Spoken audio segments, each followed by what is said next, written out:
మీ business ఏదైనా మీ ఊర్లో promotion చేయాలంటే అది సుమన్ టీవీతోనే సాధ్యం. ఇప్పుడే సంప్రదించండి.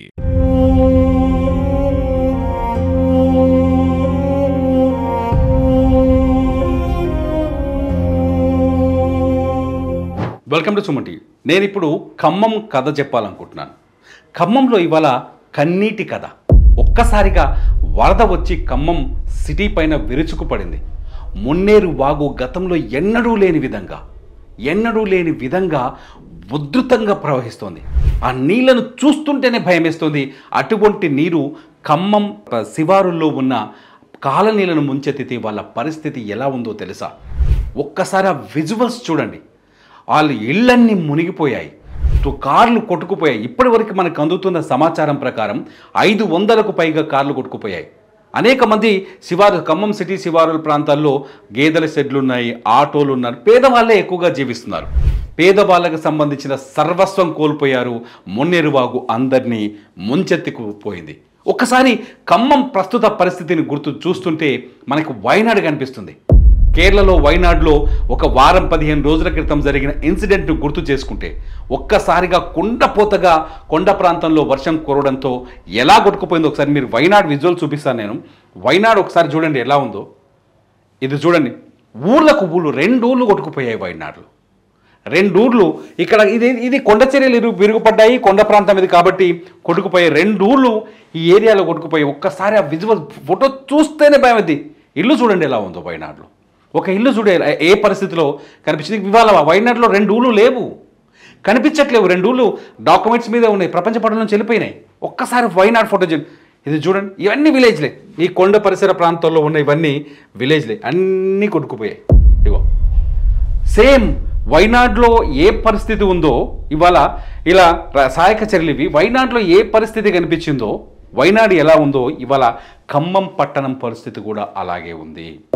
ఖమ్మంలో కూడా అత్యంత భీతావాహ పరిస్థితి. మున్నేరు వాగు దాన్ని చూసిన భయం వేస్తుంది. ఒక్కసారి ఖమ్మం విజువల్ చూపించే ప్రయత్నం చేస్తాను. ఒకసారి చూడండి మున్నేరు వాగు ఏ స్థాయిలో ఉందో, ఎలా పోతుందో చూడండి. ఈ స్తంభాలన్నీ కూలిపోయాయి, చెట్లన్నీ కొట్టుకుపోయాయి. ఇదంతా ఖమ్మం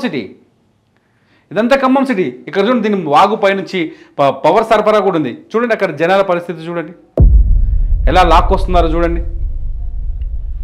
కార్లు మునిగిపోయాయి. సహాయక చర్యలు చేపట్టడానికి జనాలు లేని పరిస్థితి. ఒక్కసారి వైనాడులో ఎలాంటి పరిస్థితి వచ్చిందో ఇవాళ ఖమ్మంలో అనేక కాలనీలు ఇలా నీళ్ళలో మునిగిపోయాయి. దాదాపు 500కు పైగా కార్లు కొట్టుకుపోయాయి, ఆటోలు కొట్టుకుపోయాయి, గేదెలు కొట్టుకుపోయాయి, ఇళ్లలోకి నీళ్ళు వచ్చాయి. కొన్ని ఏరియాలో అయితే ప్రకాష్ నగర్, బొక్కలగూడెం ఏరియాలో అయితే అపార్ట్మెంట్లో 1st ఫ్లోర్ నుంచి 2nd ఫ్లోర్ వరకు నీళ్ళు వచ్చినాయి. 2nd ఫ్లోర్లో కూడా మనుషులు నివసించలేని పరిస్థితి. గడిచిన 24 గంటలుగా అనేక మంది ఇళ్లపైనే నివాసం ఉంటున్నారు, సహాయం కోసం అర్థిస్తున్నారు, అడుగుతున్నారు. ప్రభుత్వం వేగవంతంగా చర్యలు చేపడుతుంది. 2-3 మంత్రులు, డిప్యూటీ సీఎం భట్టి విక్రమార్క, మంత్రి పొంగులేటి శ్రీనివాసరెడ్డి, తుమ్మల నాగేశ్వరరావు గారు ముగ్గురు అక్కడే ఉన్నారు. కానీ ఎంతమందిని కాపాడతారు? దీనికి కారణం ఏంటో తెలుసా? ఆక్రమణలు. కుంటలు, చెరువులు, మున్నేరువాగు పరివాహక ప్రాంతాలను కూడా ఆక్రమించేసి దానిపైన కట్టడాలు కట్టి వదిలేయటం వల్ల నీరు ఉధృతంగా పైనుంచి వచ్చిన నీరు ఎక్కడికి వెళ్తుంది చూడండి. ఒకసారి చూడండి. ఒకసారి ఖమ్మం సిటీ పరిస్థితి చూడండి. సిటీలో నీళ్ళు ఎక్కడున్నాయో చూడండి. ఇదంతా మున్నేరువాగు, ఇది ప్రకాష్ నగర్ ఏరియా. ఒక్కసారి చూడండి ఎట్లొచ్చిందో చూడండి. వాగు తన్నుకొస్తుంది. ఇక్కడ నివాసాలు ఏర్పాటు చేసుకుంటే అక్కడ ప్రజల పరిస్థితి ఏంటి? ఏందో ఒకసారి చూడండి. ఈ వాగును చూస్తే నిజంగా అక్కడి ఖమ్మం ప్రజలతో మాట్లాడుతున్నప్పుడు, మేము ఖమ్మం ప్రజలతో అక్కడి నుంచి ఇన్ఫర్మేషన్ తెలుసుకుంటున్నప్పుడు వాళ్ళ మాటల్లో ఏడుపు వినిపిస్తుంది. సర్వం కోల్పోయారు. ఒక్క వరద వచ్చి జీవితాన్నే తీసుకుపోయింది. వైనాడులో దాదాపు 600 మంది చనిపోయారు. ఖమ్మంలో ప్రాణనష్టం ఎంతో ఇప్పుడు అంచనా వేయలేని పరిస్థితి. ఎవరెవరు ఎక్కడున్నారో తెలియదు. ఫ్లడ్ పెరుగుతూ ఉంటే ఇళ్లపైకి వెళ్ళిపోతూ చాలామంది ఇళ్ల మీద ఉన్నారు. ఇక్కడికి ఒక మనిషి కనిపిస్తున్నాడు చూడండి. చాలామంది ఇళ్ల పైన ఉన్నారు. ఈ వీడియో కూడా మాకు ఖమ్మం వాసి మొబైల్లో రికార్డ్ చేసి పంపించిన వీడియో. ఇది చూడండి ఒకసారిగా. ఆ మున్నేరు వాగును చూస్తుంటే భయం ఎత్తేస్తుంది.